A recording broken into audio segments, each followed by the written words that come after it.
Good afternoon, ladies. It's great to have all of you part of our Wit Talk series. And it's my pleasure to have with us today Pawan Kumar Bhargav, who is Senior Vice President and Chief Technology Officer for Jubilant Foodworks. Welcome, Pawan. And before I hand over to you, a quick introduction on everything that you stand for and that you've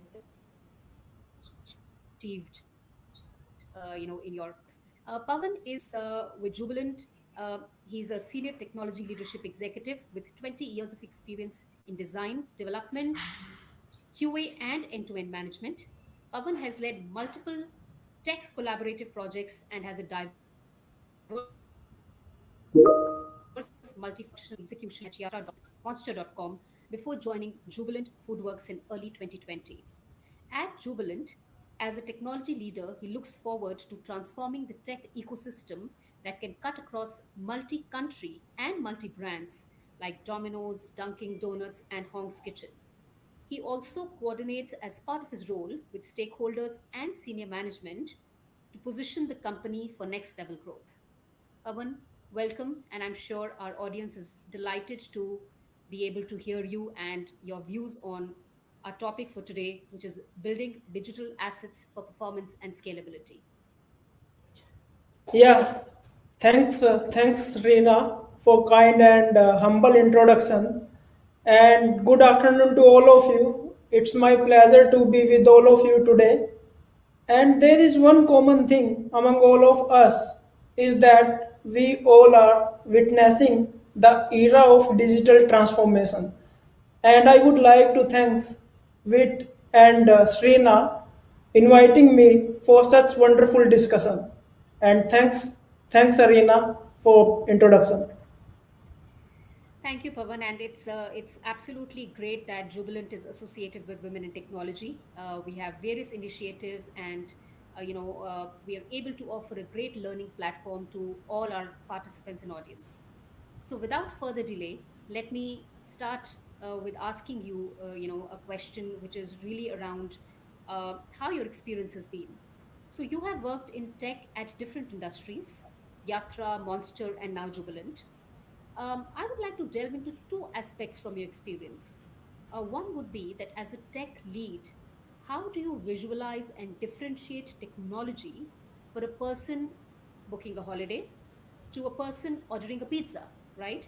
And the second one is, how do you think the user habits and consumption of your product, which is the app level or the website, have changed over the last decade and a half? Pavan, over to you. Yeah, sure, thanks. And it is interesting question. As you know, travel is very close to my heart, and the simple reason is that I've spent 13 years in travel domain. And what I can tell you from my ground experience that travel tech is much more complex compared to any other tech platform. And you rightly said we can compare one example where a person is trying to book a holidays package and a person who is trying to order pizza. So there are basically two fundamental differences. Number one is the decision making, and number two is the physical experience. If you look at take an example, let's say I want to book a holidays package, so I'll take my own time to decide where I want to go, how I want to go, and what I want to do during that trip. And then I'm going to consult with my family and friend, and I want to explore about the places even before landing there.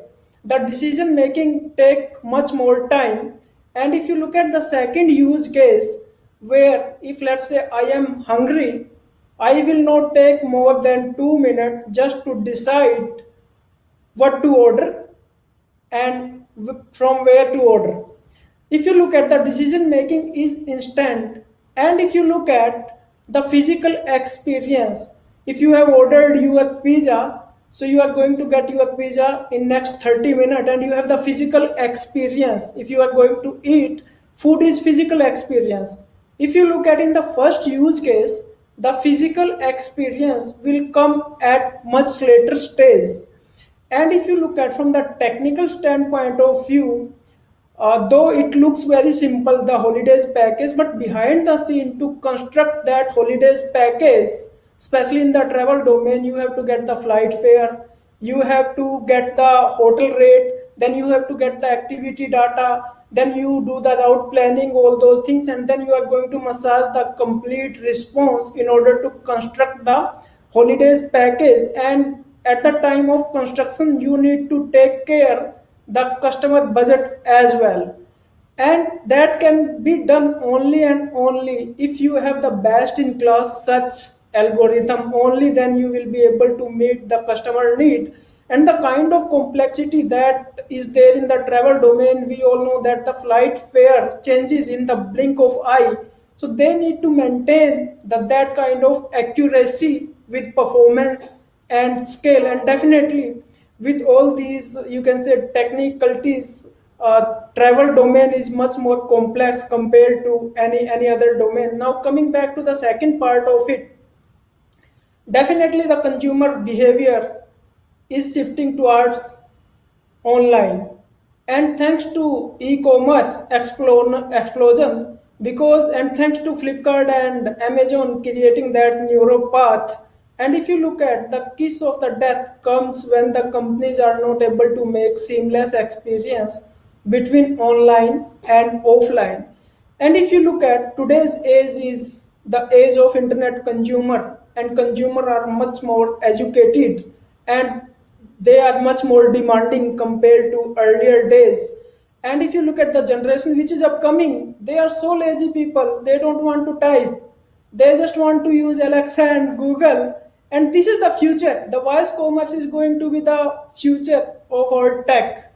And if you look at Domino's is the first food chain to recognize the growth in the smartphone culture, and hence invested in product and tech much ahead of time compared to any other competitor. And if you look at, we all know that during this pandemic, dining will remain under pressure.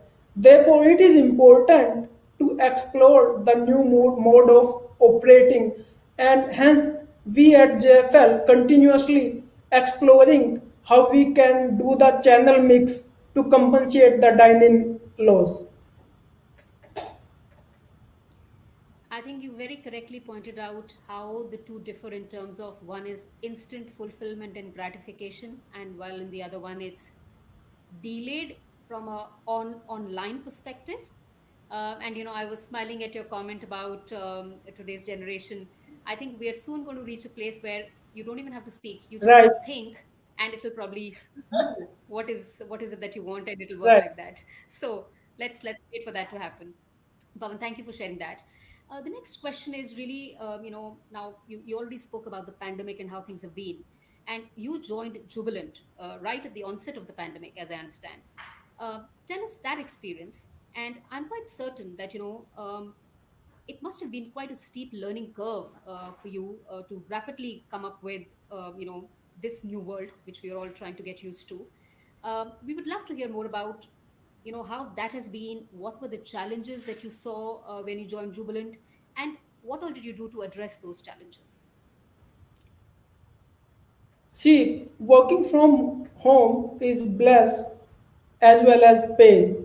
When I'm talking about bless, if you look at, my wallet will be happy these days because there is no commuting at all, and we have more productive hour. There is no doubt about it, and we can spend time with our family and kids.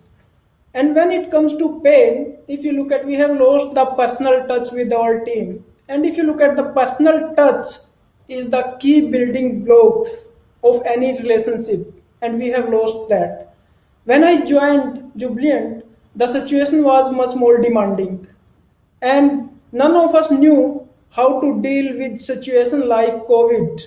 And thanks to Yatra and Monster, the kind of exposure that these platform has given me in terms of performance and scale, and having prior knowledge of e-commerce domain helped me a lot to understand the complete ecosystem very quickly. And we wanted to help our business in every possible way, and that is why we have created three work streams. Number one, business continuity, the show must go on. Second is the digital transformation, where we want to transform the old legacy system using the latest tech stack. And third is the big bet that we are going to place over the next 2 years. So these three work stream having the dedicated pod definitely helped us a lot. And if you look at from the business continuity standpoint of view, Domino's is the first brand in India to launch the zero contact delivery on their asset. And it is not all about, you can say, adding the feature and functionality on your digital asset, but it is equally important that your customers should be aware about those features and functionality. And if you look at the Order Karna Safe Hack campaign through digital media, through social media and TV ad campaign, is the step in that direction that Domino's is completely safe for placing the online order. And if you look at not only this order karna safe hai, but apart from that we launched the essentials in order to win the customer trust, because we want to help our customer in every best possible way. And keeping that in mind, because this project does not have the huge business impact, but if you look at from the customer standpoint of view, it has a huge success. And same is true for, you can say, the big bet that we are placing just before Diwali. Domino's is the first QSR in India to launch Hindi app, because we want to help our Hindi customers so that they can choose or order pizza from our app using Hindi language. And kind of response that we are getting, especially on Hindi app, is encouraging, and it has already proven all our hypotheses completely wrong, and hence we are planning to add more and more language. And if you look at from the digital transformation standpoint of view, each day I think tech stack is changing, and people does not want to wait more than 3 seconds. And if you look at the recent studies which is published on the Google, if your page does not load within 3 seconds, the chance of particular user increase, bouncing that user increases by 32%. So we want to change the old legacy tech stack using the latest tech stack to meet the consumer demand and need. And these things has helped a lot during this pandemic. Yeah, I think indeed those are very, very practical steps that have been taken. We are all consumers ourselves, as we know. And I think uh, in this times of pandemic, different people are handling things differently, within their personal lives, within their professional lives. And a lot depends, I think, on companies like yours and so many others who are doing these kind of innovations to make the consumers feel more fulfilled, satisfied, and make things simple for them, essentially. That's the kind of thing I'm getting in. I think the three work streams that you talked about, that you set up, again, seem like very, very practical way of living life, now and beyond the pandemic as it goes on. Just a quick reminder to all our viewers and audience, please do put in any questions. We will take them up in about 15-20 minutes once we've finished our conversation with Pawan. So please go ahead and do that. So, Pawan, my next question to you is that at a food tech company, what do you mean by your digital assets? Is it your app? Is it your consumers' consumption or purchase patterns? Is it your digitally enabled delivery network? Or is it something else? We want to know a bit more about how you define and build your digital assets.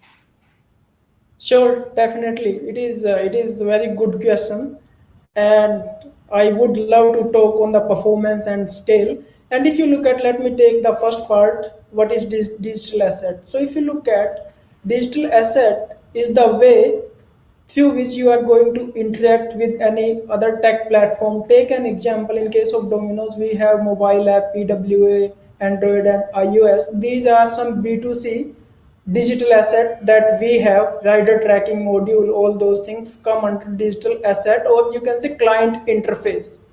Apart from that, we also believe in win-win partnership with B2B players as well, like Swiggy, Zomato, Paytm, and PhonePe. So all these are also digital asset for us to drive traffic and growth.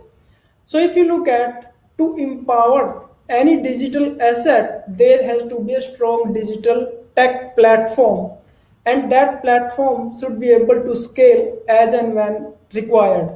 So now the biggest question is how you are going to build that kind of platform which can scale as and when required. So I'm going to talk on four key parameters that I think we should take care while building a scalable platform. And the first point that I would like to discuss is about design and the architecture. So it is very important to understand the problem holistically. What are the scope and what are the audience, what is the purpose that you are going to solve, what are the business KPI that you are going to achieve before deciding any technical framework or API framework or client side technologies. For example, you can build a simple Python, you can build a simple MVP type platform using Node and React. And if you want to build a medium size platform or mid market size marketplace, then your architecture is going to be multi-layered architecture. But if you are thinking to build a platform like Domino's and Swiggy, so then it is going to be much more complex, and it has to be multi-tenant, it is going to be omni-channel, and it has to be scalable vertically as well as horizontally. What does mean by vertically? That your platform should be able to cope up with the increased number of users. And when I'm talking about the horizontal scaling, your platform should be able to scale across multiple devices like Android app, PWA, desktop, B2B, B2C, these kind of. And how you are going to build that kind of platform, you should think in terms of module, so that each module can be built and deployed independently and should be able to scale as and when required. And you are going to take the microservices approach in order to build that platform. That is the approach that we should take. The second most important attribute is the performance and the scale. So I was fortunate enough during my early days, I worked on such platform which required performance and scale. It does not enough to have world best class car if you don't know how to drive it, because having the world best in class car does not make any sense until and unless you have the right set of driver. And who are those driver? The developer who is going to code. So in the similar way, it does not make any difference if you are going to use the latest and the fancy tech stack until and unless you have the right skill set who understand those tech stack. And I have seen that developer doesn't bother about performance and scale these days. Therefore it is very important. And as I told you, if your application is taking more than 3 seconds to load, then definitely you are bound to have higher bounce rate. And how you are going to optimize your page load time, I'm going to tell you few tips which you can apply without having any code change. Take an example, you can go ahead and make those changes and you will see the measurable difference. Definitely you can measure that difference in the page load time. Number one, you can apply the server side compression. Number two, you can add the content type caching header. Number three, you can use CD and content network delivery with multiple domain. Number four, you can use the client side rendering depending upon the use case, how you are going to construct your DOM object. Number five is the caching. You can implement caching at server side and you can use different caching framework like Aerospike, Redis, Memcache. So this is the most important aspect of your application, and we should focus in this area and we should be able to save cost, because if your platform is scalable enough, then definitely you are going to save cost on infra as well. And Third thing that I would like to talk about time to market, which is very important from the business standpoint of view, that you are going to release any particular feature on time, and how you are going to meet that criteria is by simple taking TDD approach, which is test driven approach. Though I think your development will be at slow pace in the starting, but the kind of benefit that you are going to reap is huge. You are going to save time in the longer run. And second is CI/CD, continuous development and integration. Right, this is the assembly line for any software development. If you have put it in a right way, definitely the time that you are going to save, you can use that time to develop new set of features and functionality. Believe me, if you don't have the right set of assembly line CI/CD, you are going to have issues in development environment, in staging environment, in production environment. So therefore, it is very important to set that assembly line, which is CI/CD. And the last one is the security, basically, and we all know that security is the most important these days. As a developer, you should think that while writing a piece of code, that everyone in the market is out to hack your code, and you should be doing the security testing before deploying your code into production. And how you are going to test your code? So you should be able to test your code against SQL injections, you should be able to test your code against cross-site scripting, and you should be able to use password hashing, salting, and JWT token approach kind of stuff. These are the most important factor while building any scalable tech platform. Oh, that was a lot of useful information, and I'm sure everyone listening in has got benefit from that. Um, the next question, Pavan, is really going to be a little bit, I would say, closer to my heart also, and very close to what WIT does, which is to support diversity and help empowering women in STEM. Um, so, in terms of Jubilant as an organization, having or trying to now move maybe further towards favorable policies to support the diversity agenda, what are your plans and what are your thoughts? So definitely, to my mind, diversity is the key to innovation. So it is the diversity is going to drive the change. If you have the right set of mix in your organization, so then you must have better decision making. You have the better innovation, and I would say that it is key to innovate. And if you look at we at JFL, definitely I think promoting this agenda aggressively, and we are doing three things which I can tell you upfront.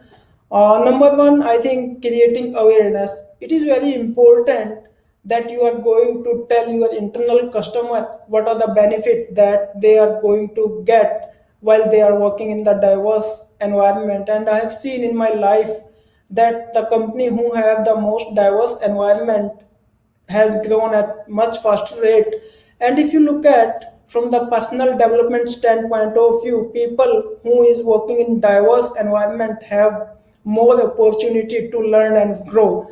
And this is the practical that I'm telling to you. Second is the commitment from the top management. And we at JFL, our top management is committed to drive that change, and our participation in such events shows our commitment in that directions. And no policies can succeed without the commitment from the top management. Third thing that I would like to talk about, the personal development. If you look at, learning is the most important aspect of our life, and learning does not have any age, right? So learning is the integral part of our work culture.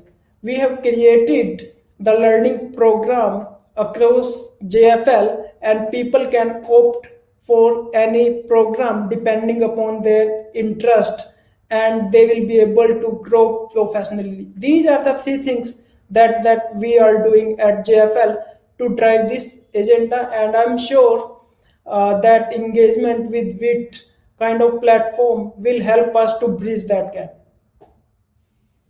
Absolutely. And thank you again for sharing that. Um, Just again moving on, and it's about how competition plays so much of a part in our way of being in the corporate world. So in this world, I mean, tech is clearly a necessity for any organization, and it can be a competitive or a competitive advantage or a disadvantage depending on how you're using it. How do you compete with other restaurant chains or even food delivery aggregators like Swiggy, Zomato? And how is technology giving you the edge to perform better? Sure. It is interesting question, and I used to talk to my colleague as well. What is the biggest differentiator between us and rest of the player like Swiggy, Zomato, and any other food player? So if you look at our delivery infrastructure, so it is the integral part of our customer experience, and which is not the case with rest of the player. If you take an example of Swiggy, Zomato, or any other food player, and the biggest difference between us and Swiggy and Zomato is that we are controlling the end-to-end experience, which is the online experience, starting from food ordering to, you can say, the physical experience delivering the food at doorstep, and third is the full post sale service experience that we are controlling, which is not the case in case of Zomato and Swiggy. They can't control the physical experience, and even they can't control the delivery experience. So if you look at the key differentiator, definitely technology has played a significant role, and Domino's has invested much ahead of time in technologies, and we have invested in mobile devices well ahead of time, and we have the strong app and mobile asset. And if you look at in the last month, we have witnessed 6.3 million app download, and we are driving that campaign aggressively. But having said that, the basic difference which makes us different from rest of the world, number one, localization. So when I'm talking about the localization, so if you look at, Domino's has the hyper local presence across countries. And if you look at, Domino's is the one player which is able to make the perfect balance between Indian and the Western taste with the Indian take on them. And Domino's customize his menu and offering depending upon the market. And we have adjusted our price, and we have offered discount deals, all those things. So these are the biggest differentiator, number one.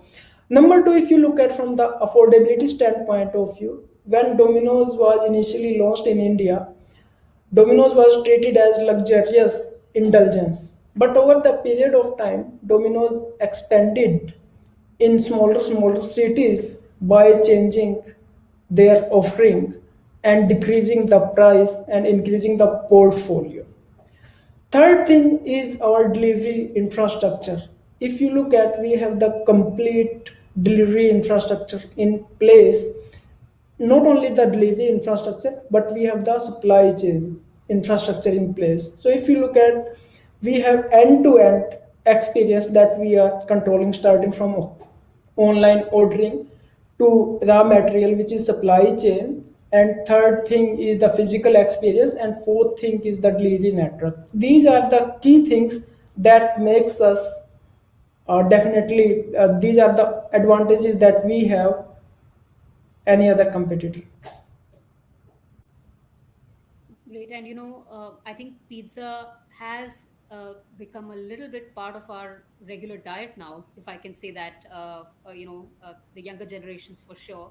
And I do remember my times of work, even a few years ago, when ordering a Domino's pizza used to be the exciting factor, for that kind of day. But as you rightly said, I think uh, using technology as a competitive advantage is what I think you have been able to do, and which is very important. And obviously, your advantage then does become a disadvantage for your competitors, and hopefully that's what works well.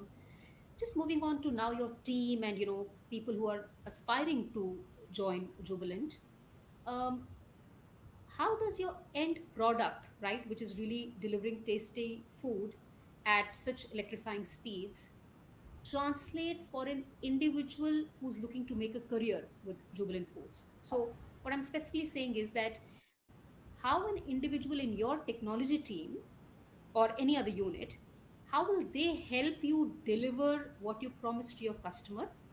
And what are the opportunities, challenges, and growth avenues for employees at Jubilant? Sure, definitely. So I'll take the second part first and then I'll come to the first part. So if you look at how you are going to attach your customer to your brand, the only way is that you are going to keep your promise and you are going to keep that again and again. Ultimately, it is the brand image that people are carrying in their head as a company name, as product or online experience or any services that you have provided to them. Ultimately, it is whom they think you are.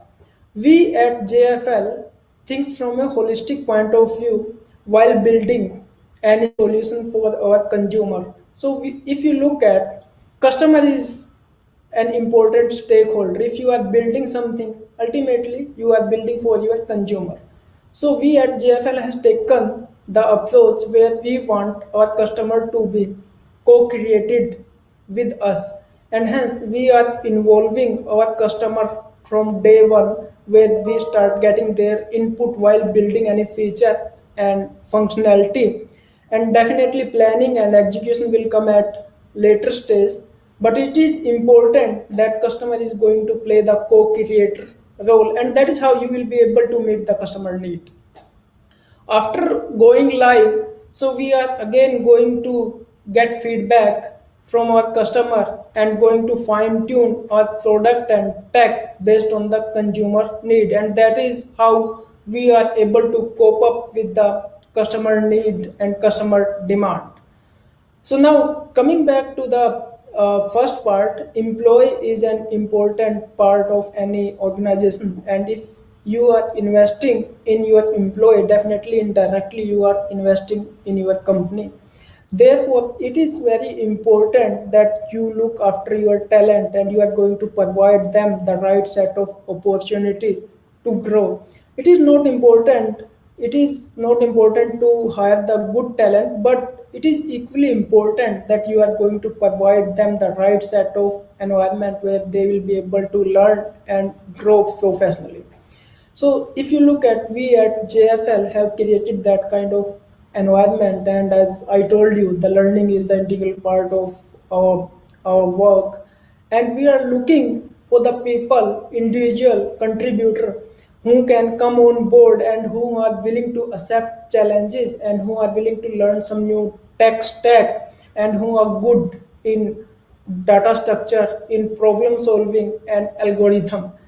Rest all, I think we can teach them how to code, all those things. But these are the three basic important parameters from the technical standpoint of view that we are looking from the individual standpoint of view.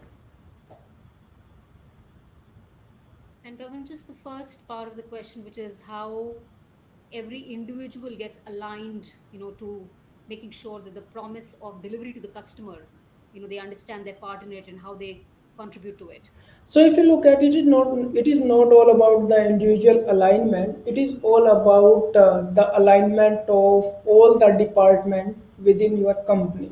So if you have decided that in this quarter you are going to go ahead with the customer experience, so then I think you have to align all your respective department, because tech and product can't alone, you can say, do all these things. Rest of the department has to be aligned, and we at JFL, while executing any project, we are aligning all the team, be it business team, marketing team, operation team, product team, training team, and this is how we are working at JFL. Thank you, Pavan. And my last question, post which, I'll just pick up questions that our viewers and audience have put in. So, recently Jubilant took part in Vid Ignite, which is a virtual career fair for women in STEM, and received an amazing response. How are such engagements helping your organization to achieve targets and other aspects of diversity that you've set for yourselves? Sure. So first of all, I really appreciate the kind of work that you guys are doing. Not only recognize the effort that you guys are putting in, but the contribution that you are making is commendable. And let's have a big round of applause for WIT Media. And if you look at the this such kind of engagement, not only helping us as a company to fill that gap, but also driving the mindset change. And that is very important, because I think it is very important that we are going to drive that mindset change. And if you look at the diversity gap can't be filled over the you can say the diversity gap can't be filled within 10 to 15 days. We have to work together to bridge that gap. And how we can fill that gap? By you can say planning and executing. And if you look at, I think our seriousness and participation in such kind of event shows our commitment that we are serious enough to bridge that gap. And I'm 100% sure that going forward with the help of such engagement, we are going to fill that gap and we are going to bridge that gap. Thank you, Pavan. We'll just move on to some comments and question answers. And I see in the Q&A box, um, some participants wanting to order Domino's right now after hearing so much being said about it. And we have a comment from Mandeep saying, "Great initiative taken by Jubilant on voice search. It is the future for sure, and the company is already pushed on it. So great planning, and congratulations for that." Uh, a question here that I have from Sanjana is, if you had to choose one technology that you would not live without, which one would that be? See, I'm a big fan of NLP, which is Natural Language Processing Engine, and I have worked in those technologies when I was in Yatra, and I want to build a platform, especially in the food industry, where I think people will be able to use the NLP and will be able to tell mobile that I want to eat veg pizza and here is my address, and my mobile will be able to understand that immediately, and we will be able to deliver the pizza without going into menu and all those things. So that is my vision, because by heart I am techie and I love to work these kind of initiative. And definitely we at JFL exploring all these possibilities. Sure. Another question that I have here is from Tina saying, how can one digitally measure the quality of performance?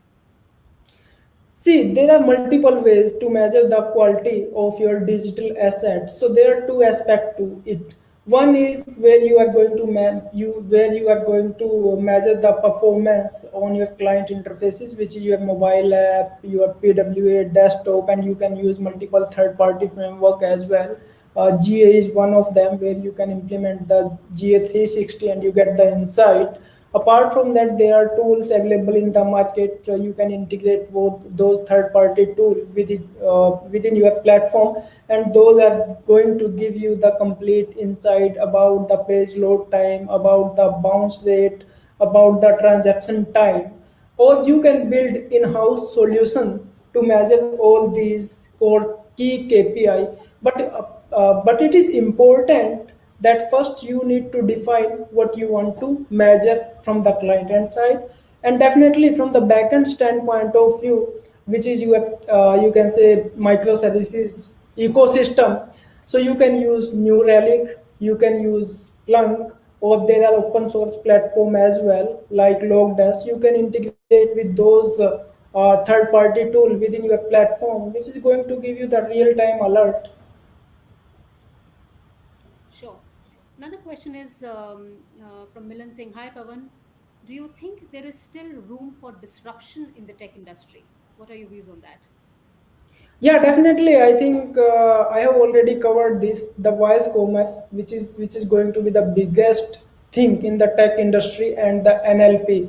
And behind the NLP, machine learning, AI, and ML is going to play an important role. So I think these two technologies, NLP and the voice commerce, these two things are going to be the biggest change in the technical world. And if you look at the way WhatsApp is coming up, I think WhatsApp is coming up with the payment integration inbuilt. So going forward, people will start using the WhatsApp to order online food or to do the shopping. So and that too using the voice itself. So this is the future of technology, what I see. Sure. Another question that I see here from Atif is, have you adopted the use of machine learning? And if yes, then has it helped you for your projects, and which projects has it helped you with? Sure, definitely. I think it is at a very early stage. So we are trying to create a personalized food journey, and we have used the AI and the machine learning just to identify what are the, you can say, order behavior, and so that using the AI and ML we should be able to predict what customer is highly likely to book on our platform, and according to that we can do cross sell and upsell. The one use case has already been implemented, has gone live on our app, where we are going to sequence our menu based on the customer past order history. But as we go along the path, so we have the complete plan just to create the personalized food journey. Sure. And you may have already answered this question partly, Pavan, but this question is from Anamika, asking how data sciences kick in while scaling up a functionality. Could you elaborate a bit more on that? Science means data science you are talking about. Data science, yes. Yeah, definitely. I think that data science is going to play an important role. There is no doubt about it. So, if you look at, if you have the right set of data lake and you have built AI and ML, and take an example of, let's say, so I want to estimate how many orders that I'm going to get tomorrow, and so that I think we can plan well in advance from the infrastructure standpoint of view, from the supply chain standpoint of view. All those things can be planned if you have the right set of, you can say, data science, AI and ML algorithm in place.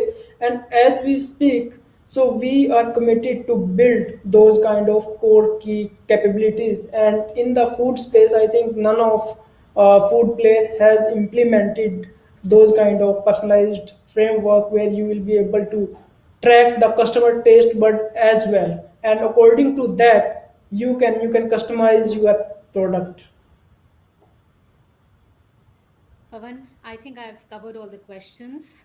Um, and I would like to thank you on behalf of WIT, and also on behalf of, I think, all our audience and viewers, on sharing your views so candidly, and giving us very, very relevant information, which to people who are in technology or even for lay people could be very, very useful.